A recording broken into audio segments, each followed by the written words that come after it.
As a jeweler, I started out, I've always wanted to explore the idea of developing my own type of jewelry, but I was afraid of stepping out in unknown territory.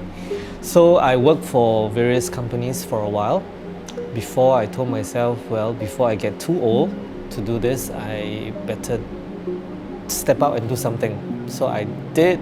I quit my day job and started to do something. At that time, it was just at the basement of my house. So I have a little small workshop that I put over there, and I started to develop a few designs. And one of the first few places that I sell my items were at the Penang street market. Yeah, it was a good run, and that's how I first get my start. And then the rest is history lah. The reception was quite good. You get a diverse crowd. You get tourists as well, because it's right smack in the middle of Penang Road. So yeah, you got plenty of people coming through. The best part about it is that you get to interact with the people that come by your place. Yeah, it's quite interesting. Yeah, and now it's no more. Penang street market is no more. But then we have other markets. Yeah, it's actually a day only at the end of the month, right?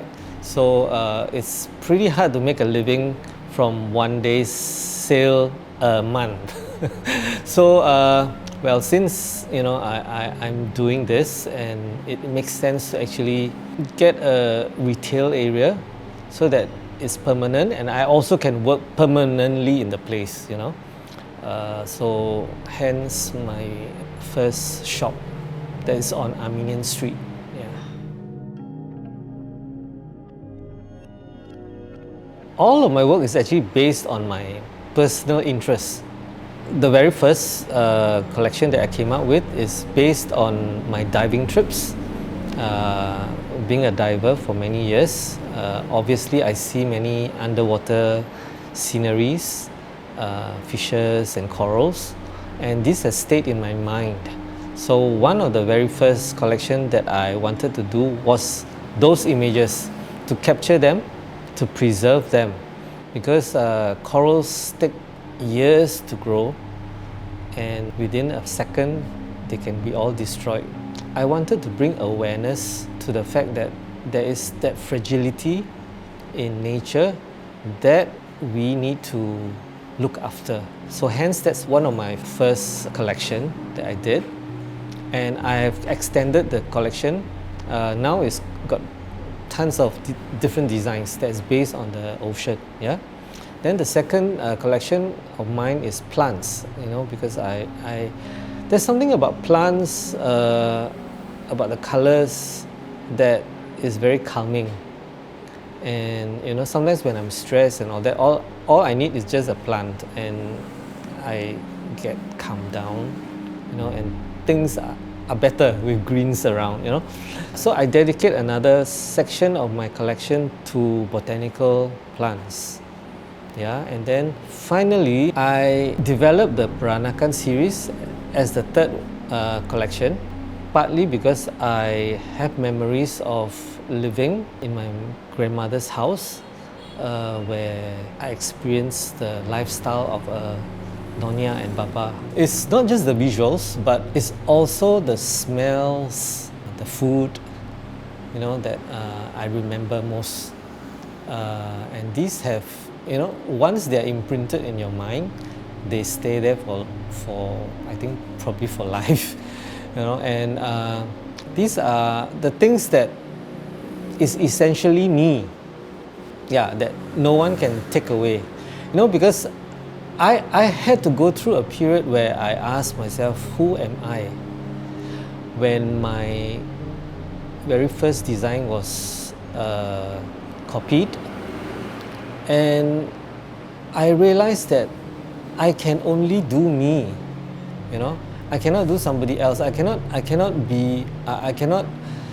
claim to be, say, a doctor. I'm not a doctor, and I don't live a doctor's lifestyle. I can only do what I know and what I've gone through. So I told myself that when I develop the cultural aspect of this Peranakan collection, it has to be from what I have experienced and gone through and lived through. Yeah, so that has injected a lot of that essence into that entire collection and work. One of the first challenges that I faced very early on in my journey was people copying the designs that I have made. The very first time it happened, it really shook me to the core that I was actually thinking of giving it all up. Because when you develop a design, you really invest your entire being into it. As I was telling you, I was working from the basement of my house. So, I pretty much put everything that I have into coming out with this first series. And in a way, it's like having a baby, that you carried throughout the journey. And to see somebody just take it away from you, it's painful. It took me a while. I mean, I went into actually a deep depression because I didn't know how to move forward. The people who copied my work belong to the fashion industry. So they have the support of fashion magazines and also the media. So they had a lot of coverage showing the designs that I made, but was claimed to be designed by them. But I told myself, it's part of a collection that they have stolen, but I need to continue further. So that's what I did, and that actually helped me get out of the depression, helped me get up.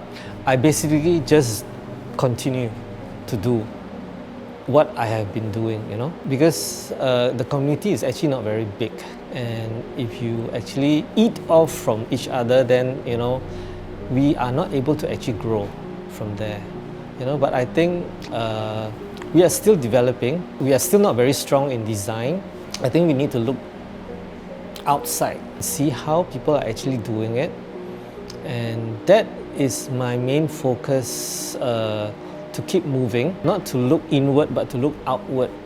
Challenges are like hurdle. You can either let it stop you, or you see it as something that you need to overcome and continue on. I choose to see it as that, and we have had challenges after that, like GST. GST is also something that hit us because with the increment of GST, most customers do not want to pay the extra. So we have to absorb that, which is quite chunky for us at the end of the day.